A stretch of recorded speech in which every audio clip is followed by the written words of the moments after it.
Nous sommes au large des côtes bretonnes, au nord de l'île de Groix.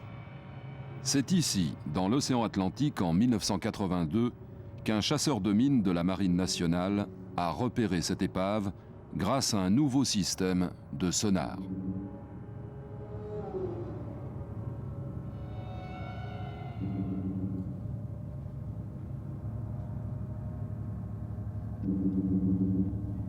Après plusieurs plongées, l'épave est enfin identifiée. Il s'agit d'un sous-marin allemand.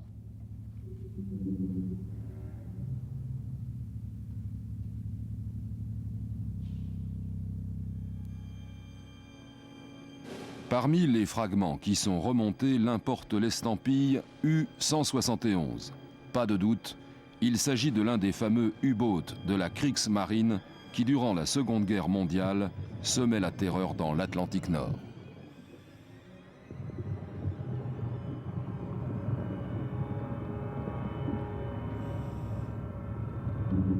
Après de nombreuses recherches aux archives du port de Lorient, mais aussi à Cuxhaven en Allemagne, on découvre que quelques hommes ont survécu au naufrage du sous-marin U-171. Nous les avons retrouvés.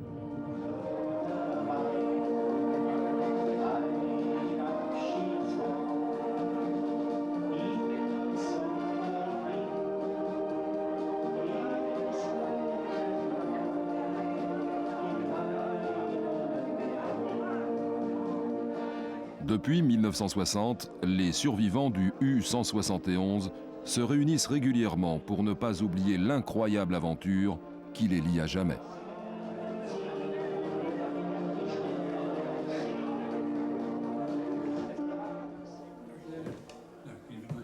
Kurt Lau et Arthur Kalmano, anciens sous-mariniers, ont vécu tous deux le drame du U-171. Toute la mémoire des U-boats est consignée ici dans ce musée privé près de Kiel. Sur 2 étages, 5 années de guerre sous-marine. Souvenirs de toute nature légués par les rares survivants des loups de l'amiral Dönitz. Le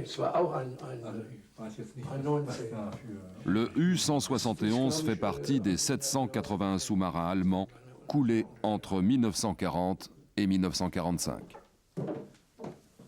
En 1942, la machine de guerre du Troisième Reich est en route. C'est la glorieuse époque des U-boats. Les chantiers de construction navale de Kiel, Hambourg et Danzig tournent à plein régime. L'Allemagne, à cette époque, fabrique 4 sous-marins de gros tonnage par semaine. Le blocus autour de l'Angleterre est presque total et l'Amérique se montre de plus en plus menaçante. Ja, da ist wieder diese komische Manik. Ja, das ist der Irrtum. Le 13 janvier 1942, l'amiral Dönitz lance l'opération Paukenschlag. Le U-171 et son équipage en font partie. Après 6 mois d'essais et d'entraînement en mer Baltique, ils sont prêts. Le commandant Günther Pfeffer dirige la mission. Nous sommes le 17 juin 1942. Objectif, la côte ouest des États-Unis et le golfe du Mexique.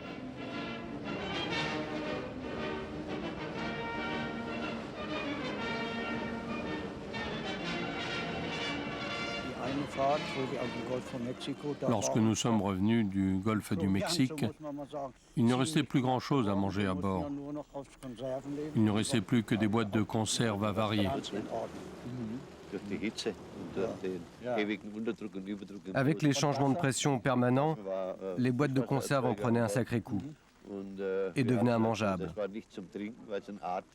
On avait à bord un générateur pour fabriquer de l'eau douce, mais cette eau était imbuvable.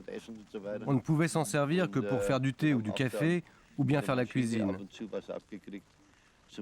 Nous, au service machine, nous avions droit à une ration supplémentaire de cette eau pour laver nos vêtements pleins d'huile et nous laver aussi.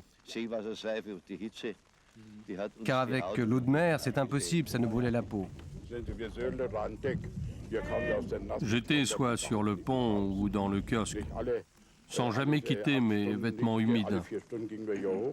Toutes les 4 heures, quelqu'un montait sur le kiosque pour prendre son quart et avoir ensuite au moins 8 heures de repos. Nos vêtements en cuir et nos bottes étaient trempés. Mais nous avions au moins l'avantage d'être à l'air libre, ce qui n'était pas le cas de nos camarades de la machine qui n'ont jamais vu le ciel.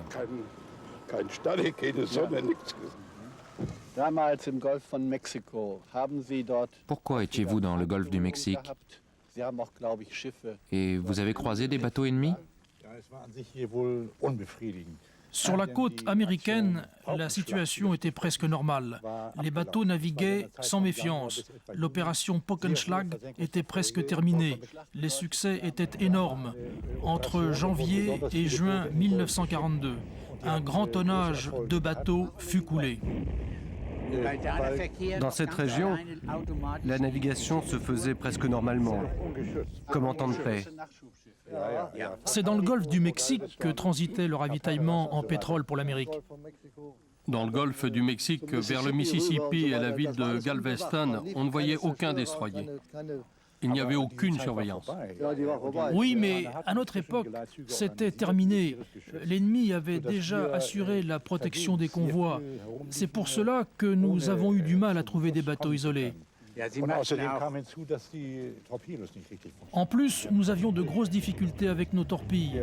Si je me souviens bien, un jour, nous avons dû tirer 8 torpilles pour couler un seul bateau. Le gouvernail de profondeur des torpilles ne fonctionnait pas bien et le percuteur était souvent défaillant. C'était véritablement un désastre. On tirait souvent des torpilles qui tournaient autour de nous en cercle. C'est une situation incroyable. Si on nous a envoyés aussi loin, dans le golfe du Mexique, c'était pour obliger les Américains à mobiliser leurs destroyers anti-sous-marins, et cela pour protéger leurs propres côtes. Cela nous soulageait de la pression ennemie au milieu de l'Atlantique et au large des côtes françaises.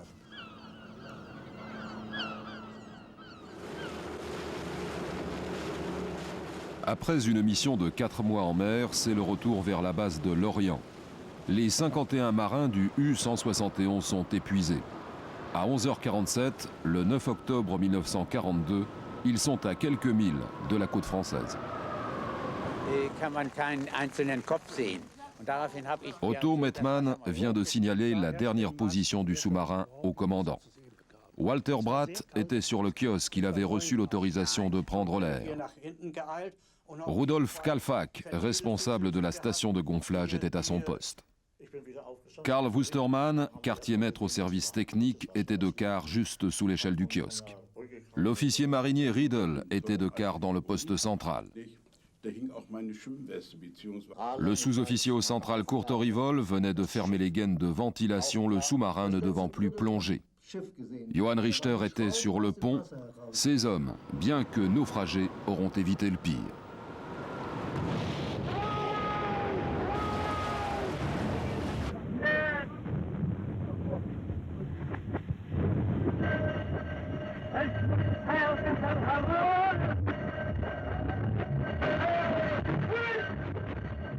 Une mine vient d'exploser. Le sous-marin disparaît de la surface et percute le fond avant de s'immobiliser, emprisonnant le reste de l'équipage.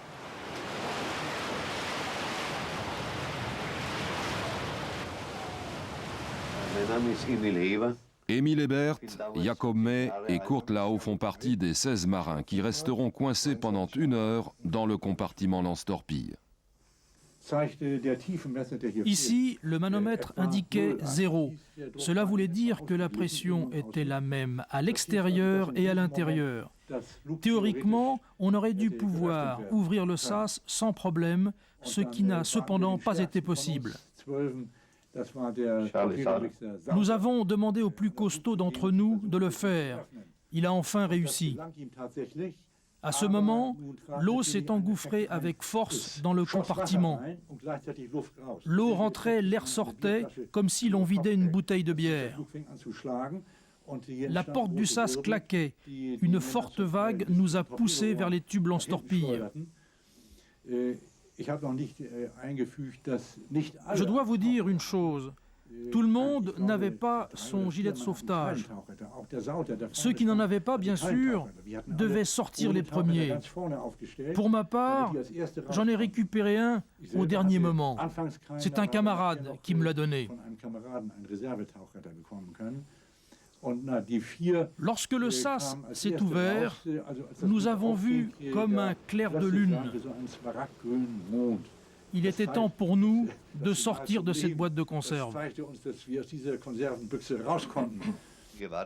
Émile Hébert suivra les autres et sera propulsé à l'extérieur du sous-marin par une bulle d'air. En ce qui me concerne, je me suis dans un premier temps placé sous le sas pour que plusieurs personnes ne sortent pas en même temps. Mais l'eau qui rentrait dans le sous-marin avait une telle force que mon embout respiratoire a été arraché de ma bouche. J'ai perdu connaissance un moment avant de me retrouver devant les tubes lance-torpilles. J'ai pensé alors que tout était foutu. Mais en ouvrant les yeux, j'ai aperçu une lueur. Un mouvement d'eau m'a projeté vers le sas. C'était le moment ou jamais.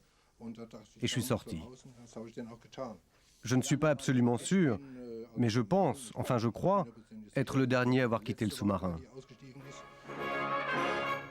Le lendemain du naufrage dans la cour d'honneur de la base sous-marine de Lorient, l'amiral Dönitz décore les survivants. Sur les 51 marins du U-171, 30 auront survécu, 21 seront portés disparus.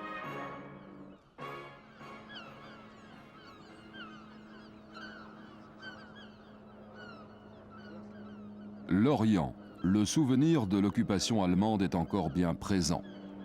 Tout le long du littoral atlantique, les Allemands avaient fait construire une série de bases sous-marines. Mais celle de Lorient reste la plus complexe de toutes les installations de la Kriegsmarine en France.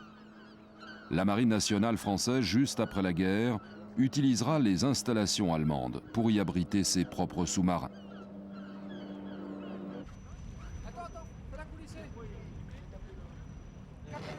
« 50 ans après, de retour à Lorient, les anciens de la bataille de l'Atlantique, les survivants du U-171, embarquent dans un sous-marin, français celui-là.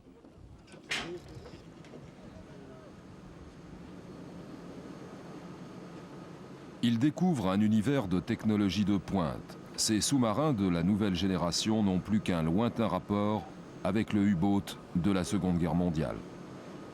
You also have GPS? Ja. Yes, we have. Aber das sieht aus wie eine Torpedoübernahmeluke, ne? Weil das hier so schräg ausgebildet ist.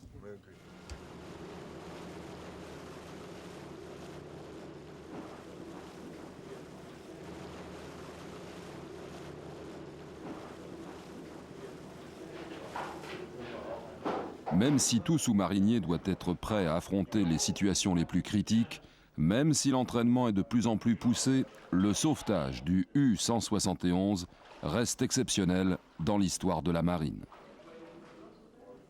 Monsieur Lowe commandait l'évacuation des derniers sous-mariniers qui ont quitté le sous-marin et qui sont sortis 1 heure après que le sous-marin ait fait naufrage.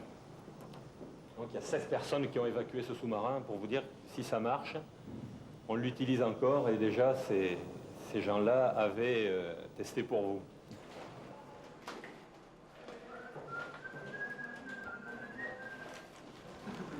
Cette piscine dans laquelle s'exerce aujourd'hui un équipage de sous-marins nucléaires a été construite en même temps que la base sous-marine de Lorient.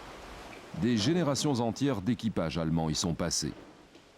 Les marins français testent leur sang-froid et surtout ces combinaisons rouges qui permettent une évacuation ultra rapide. Des tests ont été faits par 180 mètres de fond et les résultats sont plus que probants.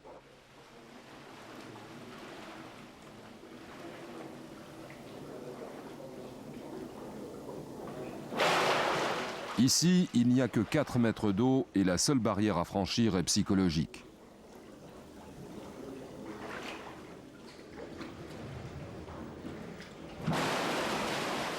Cet entraînement était le dernier. Cette piscine baptisée Tour Davis sera remplacée par un système plus perfectionné encore.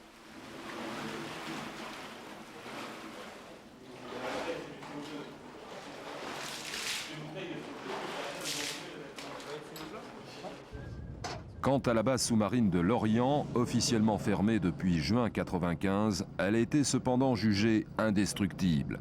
Elle pourrait devenir le musée du sous-marin.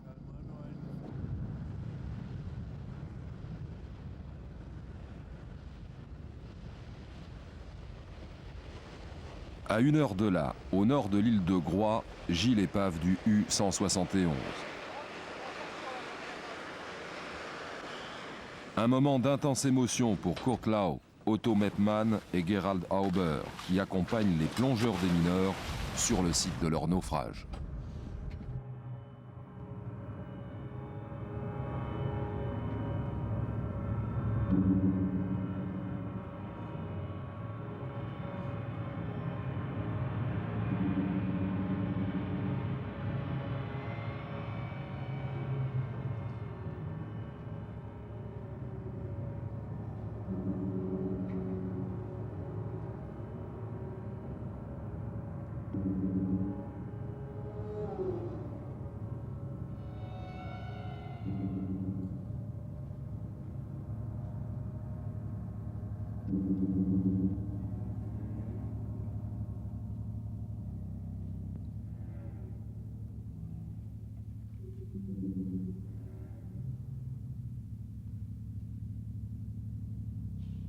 L'épave du U-171 repose par 40 mètres de fond dans une zone constituée de failles et de pics rocheux qui rendent son abord difficile.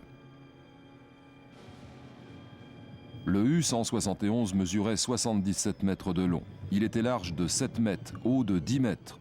Il pouvait emporter 210 tonnes de carburant et parcourir 11 000 nautiques. Sa vitesse, 18 nœuds. Armement, 20 torpilles et un canon de 105 mm. Aujourd'hui, seul le kiosque et sa partie arrière subsistent.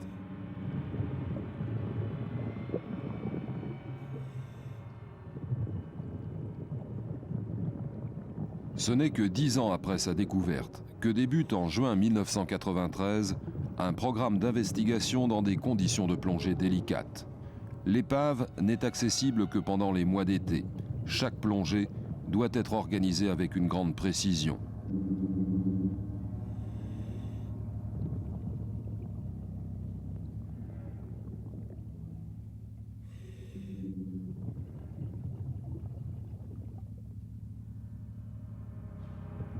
Rentrer à l'intérieur et traverser le sous-marin relève du défi. Chaque faux mouvement vous condamne à évoluer dans un nuage de particules.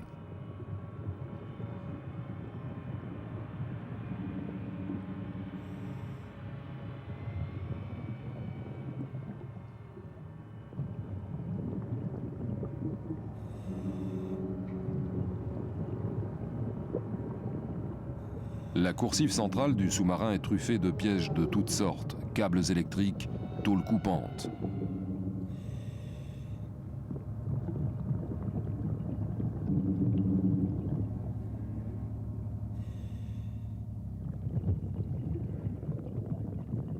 Quand la mine a explosé sous le U-171, un choc énorme a été ressenti ici, dans la salle des machines.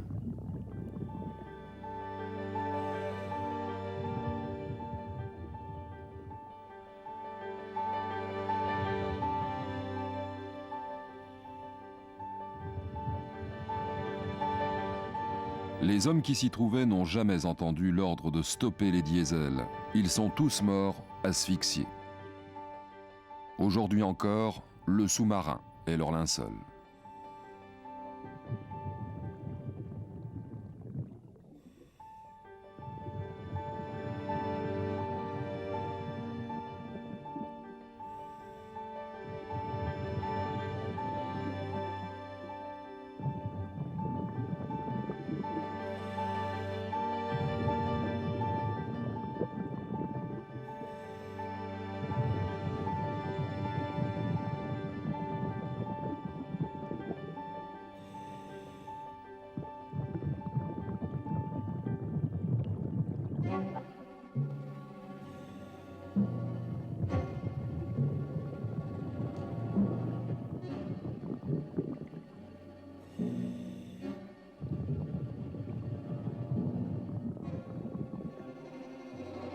Aujourd'hui, l'épave du U-171 est classée bien culturel maritime.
Yeah, you.